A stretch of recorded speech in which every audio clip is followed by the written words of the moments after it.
संविधान बचाओ,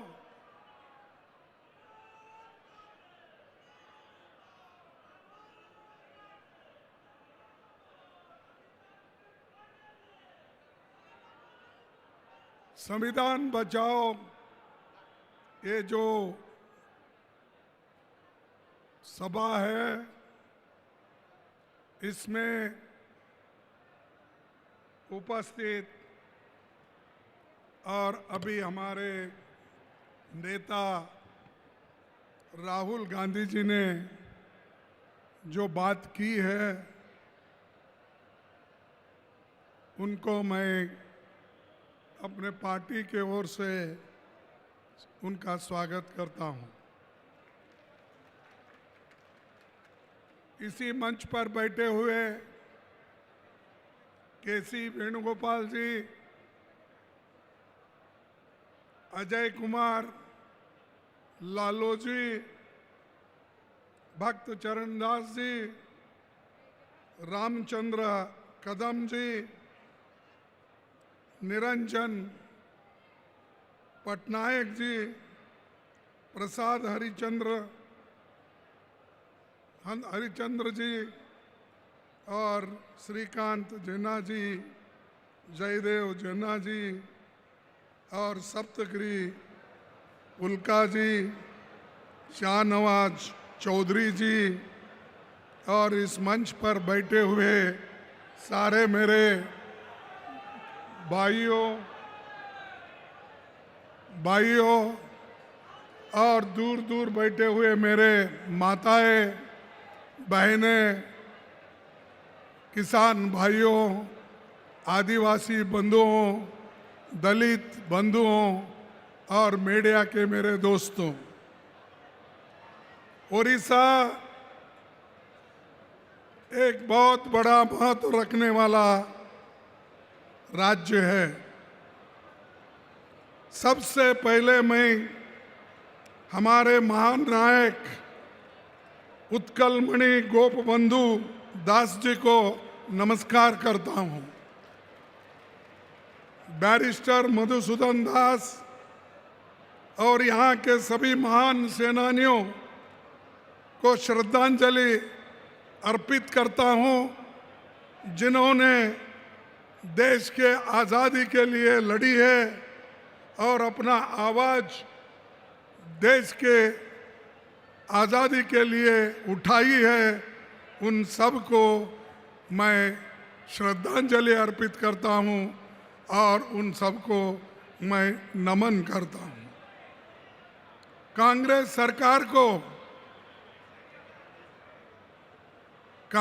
सरकार यहाँ पर जब थी और केंद्र में जब थी, तब यहाँ पर Paradip port, Rourkela steel plant, Hirakud, NALCO, NTPC, Chilika naval academy, Mancheswar में रेल कोच फैक्ट्री, कोरपुत में HAL ऑर्डिनेंस फैक्ट्री, ये सारी चीजें अगर किसी ने बनाई है वो कांग्रेस पार्टी ने बनाई है। मेरे को बताओ, मोदी जी कौन सा फैक्ट्री यहां पर लाए हैं? क्या काम उन्होंने किया है हमारे ओडिशा के जनता के लिए? भाइयों, भुवनेश्वर में एम्स और निसीर इंस्टीट्यूट ऑफ फिजिक्स और कई शिक्षा संस्थान हमने कायम किए हैं। कलाहंडी,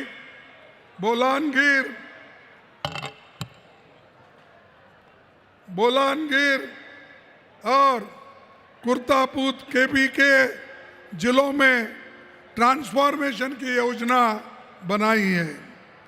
नेहरू जी के प्रधानमंत्री काल में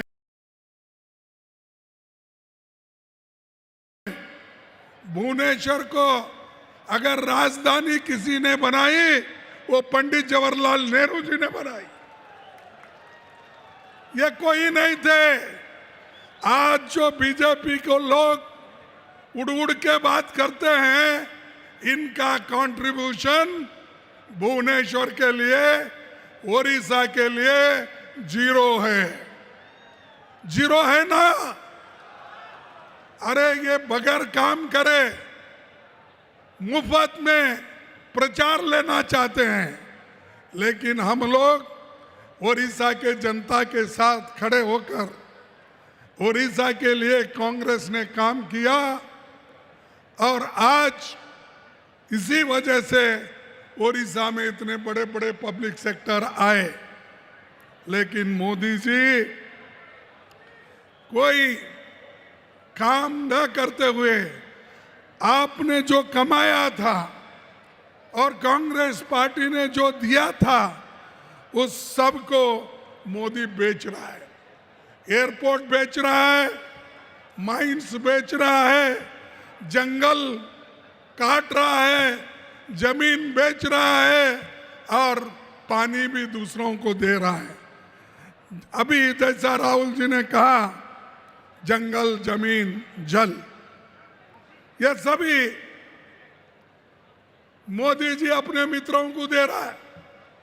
लेकिन यहां की सरकार अब की नींद कर रही है, पहले की भी नींद कर रही थी। अरे हम तो वैसे लोग हैं, काम करके दिखाते हैं, सिर्फ नाम के नहीं हैं हम। यहाँ के लोगों के प्रगति के लिए, उन्नति के लिए बहुत कुछ काम कांग्रेस ने की है। लेकिन मैं एक चीज आपको बताना चाहता हूं,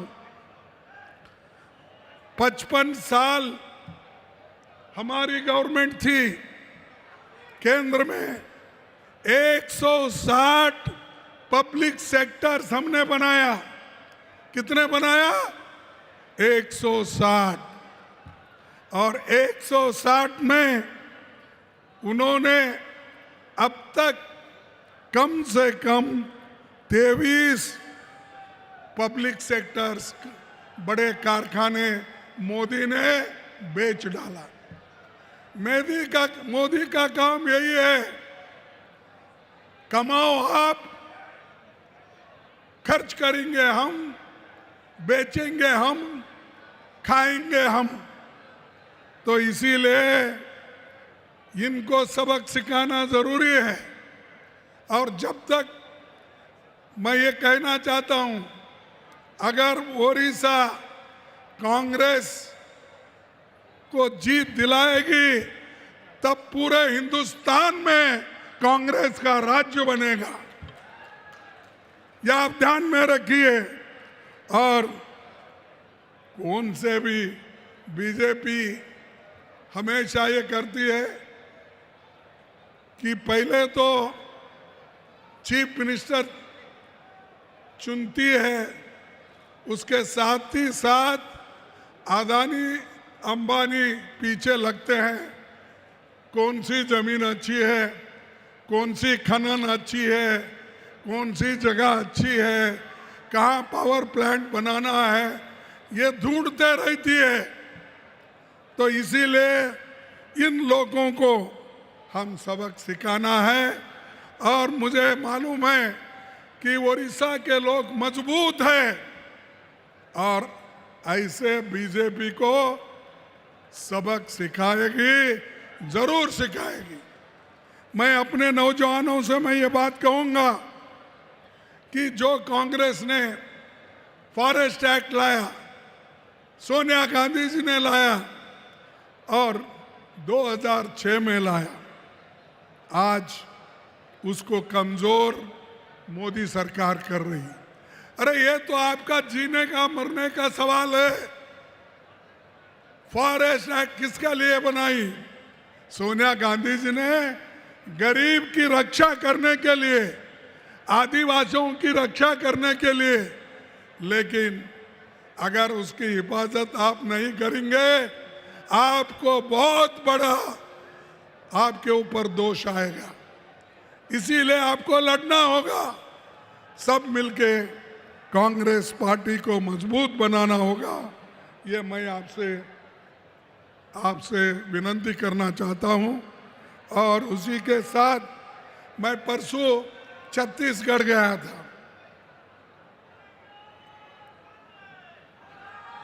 मैं छत्तीसगढ़ गया था, वहां भी यही है, जितने भी आदिवासी के लोगों के जमीन है, जंगल है, वो काटने शुरू किए हैं, क्योंकि इंडस्ट्री के नाम पे वो जंगल हर जगह काटते जा रहे हैं।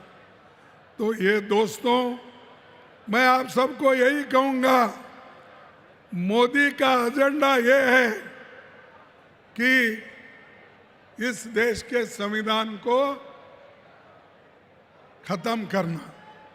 वो कहते थे 400 पार तुम सीट दो, इस बार 400 पार आएंगे, तुम अगर सीट देंगे तो हम संविधान बदलेंगे, ये उनका वायदा था। अगर संविधान बदल गया, याद रखो, आप लोगों को जो पंडित जवाहरलाल नेहरू, डॉक्टर अंबेडकर, महात्मा गांधी जी, इन्होंने जो अडल्ट फ्रेंचाइज, नौजवानों को, बूढ़ों को और सभी लोगों को जो वोटिंग का अधिकार दिया है, वो अधिकार इनके गवर्नमेंट में छीन लिया जाएगा। ये कोशिश हमेशा उनकी रही है। आज भी देखिए, अभी हमारे नेता जिक्र किए, राहुल गांधी जी ने, महाराष्ट्र में अब जो सरकार बनी है वो चोरी की सरकार है, वो चोरों की सरकार है।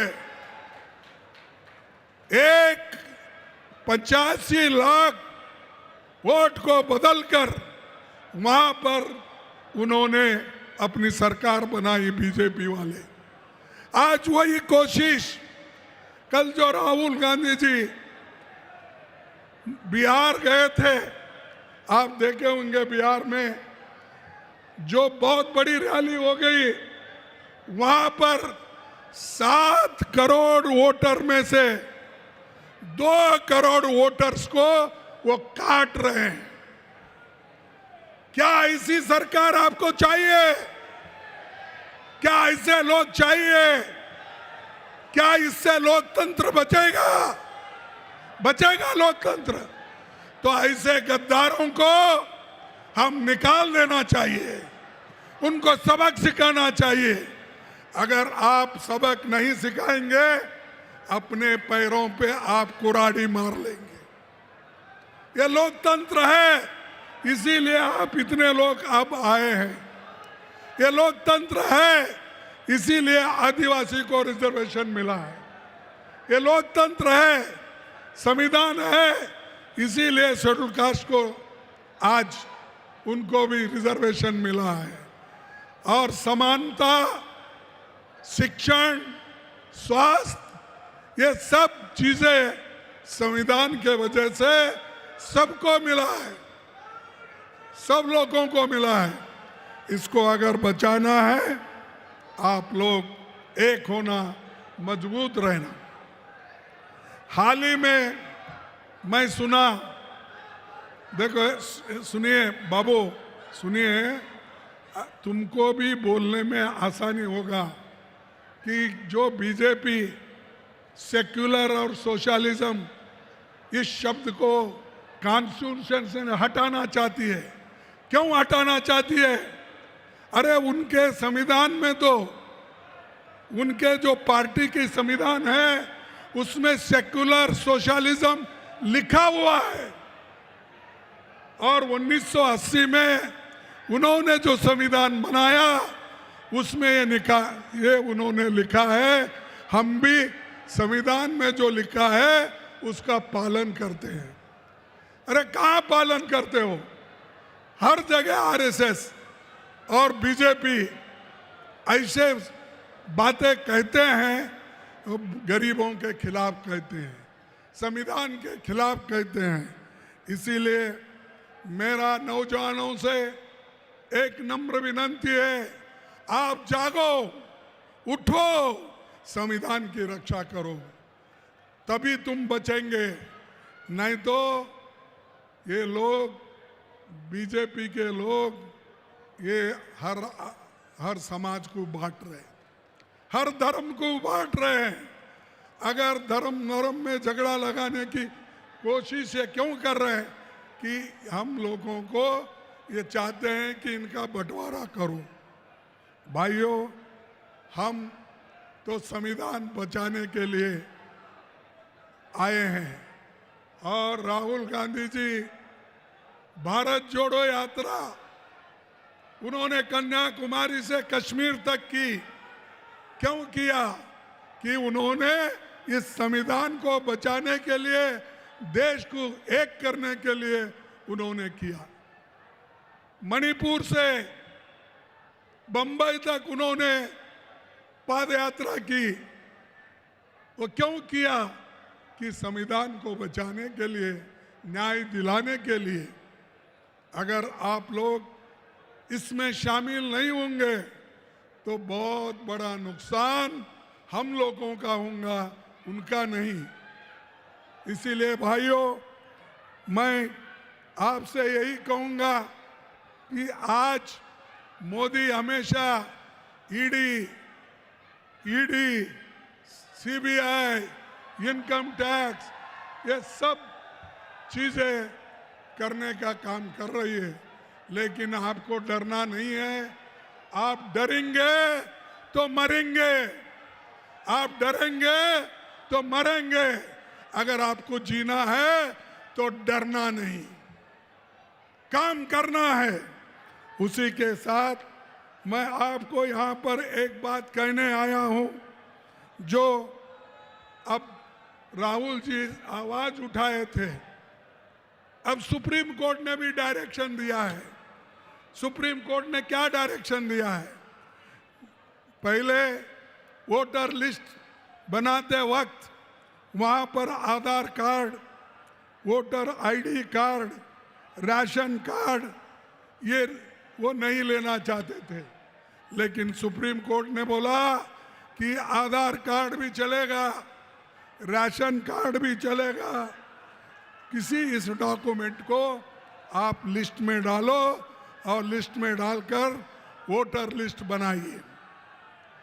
भाइयों, आप तमाम लोगों को मैं एक बात कहना चाहता हूँ, मोदी जी कितने झूठ बोलते हैं, बीजेपी कितनी झूठ बोलती है।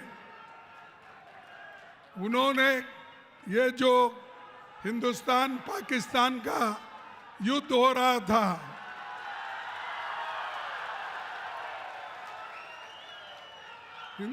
हिंदुस्तान पाकिस्तान का जो युद्ध हो रहा था, उस वक्त उन्होंने कहा, ट्रंप ने कहा कि मैं हिंदुस्तान और पाकिस्तान की लड़ाई खत्म किया हूं।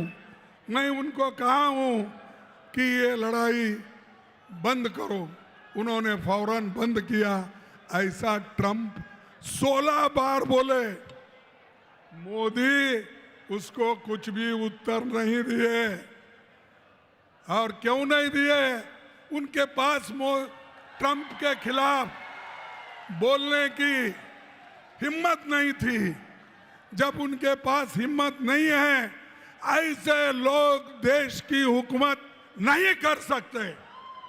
जिसके पास ताकत नहीं, जो आदमी ताकत से नहीं लड़ता, उस आदमी को इस देश के ऊपर, जिस देश का रक्षण करने की हिम्मत नहीं है, उनको हम कभी लीडर नहीं मानेंगे।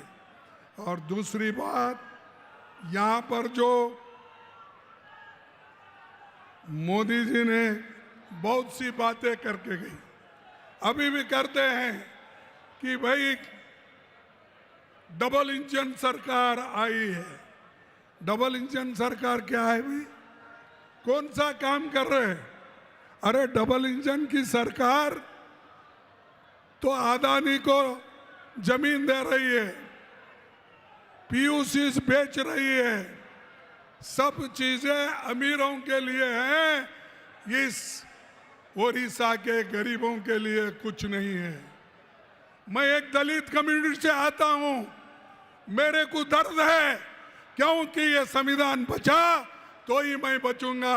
दलित बचेंगे, आदिवासी बचेंगे, नौजवान बचेंगे, महिला बचेंगे, किसान बचेंगे। दूसरों की इसकी फिक्र नहीं है। क्यों फिक्र नहीं? वो खा पी के मजे में है, उनको कुछ चाहिए नहीं।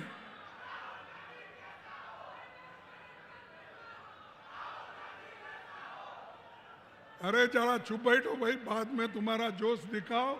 इलेक्शन आ रहे हैं नजदीक, उस इलेक्शन में अगर जीत के आए तो हम आपके ऐसे 100 ललकार सुनेंगे। थोड़ा पहले सुनने का सीखो भाइयों। और एक बात आपको ये कहूंगा कि राहुल जी मणिपुर गए तो मोदी क्यों नहीं गए भाई? मोदी क्यों नहीं गए? आज तक नहीं गए। 42 विदेश देशों में उन्होंने घूमा, 42 देशों में आज तक गए हैं। अभी भी 8 राष्ट्र का घूम रहे हैं, मालदीव्स को जा रहे हैं। अरे ये सब देशों को आप जा सकते हो, क्यों मणिपुर नहीं जाते? वहां रेप हो रहे हैं, घर जलाए जा रहे हैं, बच्चों की शिक्षा नहीं है, स्कूल बंद है। ये सब हो रहा है, मोदी उधर पैर नहीं रख रहे। इतने जहाज है उनके पास, क्या उनको 1-2 घंटे टाइम नहीं मिलता? आपको पाकिस्तान के लोगों को बिन बुलाए जाकर उनसे गले मिलते हो, हर लीडर से जाकर गले मिलते हो, तो क्या आपको मणिपुर के महिलाओं का रक्षण करने के लिए, महिलाओं को, बच्चों का रक्षण करने के लिए, वहाँ के जो इतनी भारी आपस में लड़ाई चल रही है उसको शमन करने के लिए आप क्यों नहीं जाते? ये मैं पूछता हूँ। लेकिन उनको देश के बारे में हमदर्दी नहीं है, उनको सिर्फ गले में मेरे को कौन बुलाकर, कौन वो उनका देश का हार डालेगा, किस देश में जाके मैं वो सर्वोच्च पद ले, इसमें ज़्यादा उनका ध्यान है। और मैं आपसे ये कहना चाहता हूँ कि ये उनके पास उधर जाने की हिम्मत नहीं है और वो जाना भी नहीं चाहते। और मैं खास करके SC ST और अल्पसंख्यक समुदाय के उनके भय को निकालना चाहता हूँ। मैं चाहता हूँ आदिवासी भाइयों, शेड्यूल्ड कास्ट के लोगों, किसान के जितने भी लोग हैं और युवक हैं, आपको लड़ने का सीखना चाहिए। आप लड़ना चाहिए। और मैं यही कहीं दलित लोगों से भी कहूंगा, आदिवासियों से कहूंगा कि तुम अगर लड़ेंगे नहीं तो तुम निश्चित रूप से मरेंगे।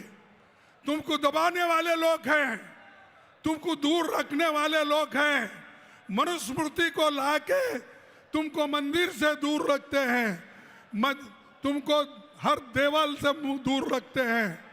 मैं हाल में सुना, यहाँ पर जो एक हालात हो गई,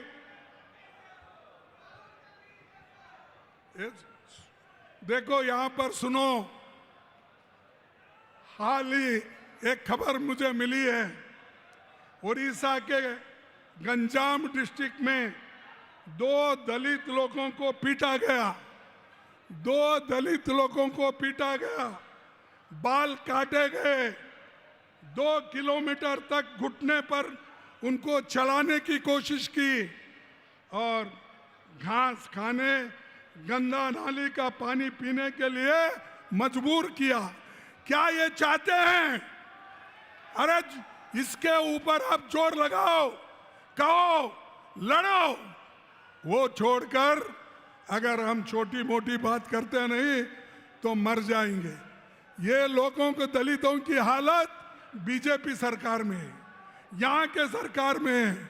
हमारी पार्टी लड़ रही है, हमारी पार्टी सत्याग्रह कर रही है, हमारी पार्टी हर जगह एजिटेशन कर रही है, लेकिन सरकार सो गई है। सरकार को उठाना होगा, जो चाहे उस मंत्र से उठाओ, तभी वो उठेंगे। और शेड्यूल कास्ट की हालत अगर उड़ीसा में ऐसी है तो आप ध्यान में लो, कल के दिन किसी और जगह ऐसा ही होगा। भाइयों, एक ऑफिसर को भी बीजेपी वालों ने मारा। अरे ऑफिसर को मारते हैं, दलितों को मारते हैं। अगर ये चीज यहाँ पर चलते गया तो कोई गरीब नहीं बचेगा, कोई दलित नहीं बचेगा। इसीलिए आपको ठीक ढंग से काम करना है। मैं एक रिपोर्ट पढ़ा, विधानसभा 29 मार्च 2025 को यहाँ के उपमंत्री ने विधानसभा में एक स्टेटमेंट दिया है। 11 महीने में 28,000 महिलाओं पर और बच्चों पर अत्याचार हुए। कितने? 11 महीने में 28,000 महिलाओं और बच्चों पर अत्याचार हुए।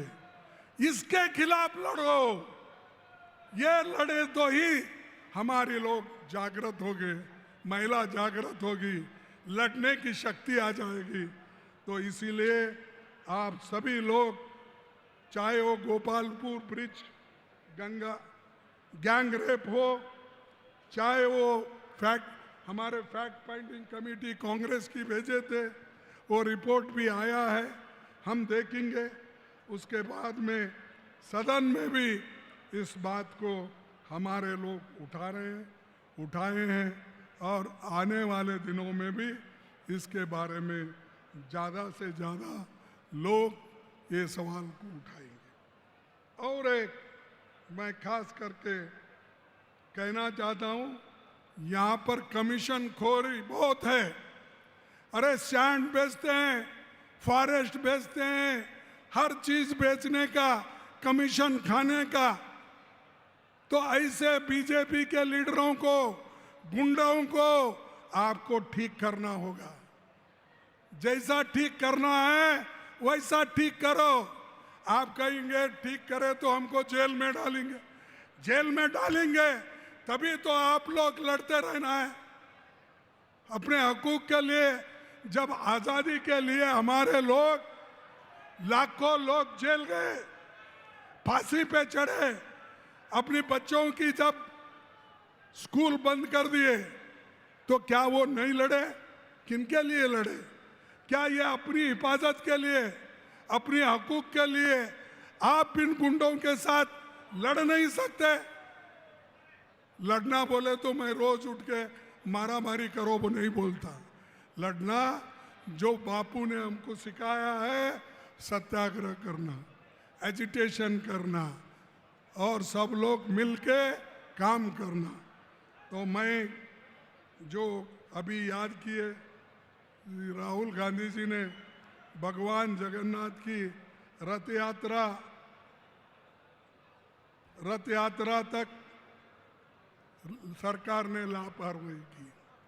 वो उसमें 3 श्रद्धालु मर गए, 50 से अधिक लोग घायल हो गए और रथ भी 2 दिन ठहरा। अमीर आने तक उसको खींचना नहीं। क्या अमीर के लिए भगवान बना है? क्या अमीर के लिए ही जगन्नाथ है? अरे भाई, भगवान सबके लिए होता है। और आज ये भगवान के नाम में भी लूट रहे हैं। ये बीजेपी का काम यही है। भगवान का राम नाम सत्य है, ये बोलते हैं। और उनका काम क्या है? मुख में राम, बगल में छुरी। मुख में राम बगल में छुरी। अरे ये बीजेपी का काम है, इनको हमको छुड़ाना है। और यहाँ पर जो हमारी नेता इंदिरा गांधी जी आई थी, आप सबको मालूम है कि इंदिरा गांधी जी ने उस वक्त क्या कहा था। उन्होंने ये कहा था कि यहाँ पर जो मैं आई हूँ, मैं उन्हीं के शब्द को मैं पढ़ता हूँ। मैं आज यहाँ हूँ, कल शायद यहाँ न रहूँ। मैं आज यहाँ हूँ, कल शायद यहाँ न रहूँ। मुझे चिंता नहीं कि मैं रहूँ या न रहूँ। मुझे गर्व है कि मैंने अपना पूरा जीवन अपने लोगों की सेवा में बिताया है। मैं आखिरी सांस तक ऐसा करती रहूंगी और जब मरूंगी तो मेरे खून का एक एक कतरा भारत को मजबूत करने के लिए लगाएंगे। कौन कहते हैं? कोई बहादुर है बीजेपी में? कोई माँ का लाल है ऐसी बात करने वाला? उन्होंने अपनी जान खोई, 30 गोलियां उनके छाती में गिरी, प्राण छोड़ी। ये है कांग्रेस, ये है कांग्रेस के नेता लोग। तो इसीलिए जो लोग देश के लिए लड़ते हैं और देश को एक रखने के लिए, हमारे राजीव गांधी जी अपनी जान खो दिए, इंदिरा गांधी जी दी, और देश के उसूलों के लिए महात्मा गांधी जी दिए।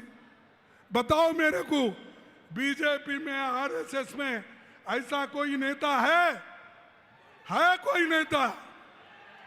और तुम हमको सिखाते हो। तो भाइयों, मैं आपसे ये विनंती करके अपनी बात को समाप्त करूंगा। राहुल जी भी वही काम आज कर रहे हैं देश के लिए और एकता रखने के लिए, और एकता हम रखेंगे और एकता के लिए हम लड़ेंगे, मरेंगे, सब कुछ करेंगे। तो अफसोस है आज की सरकार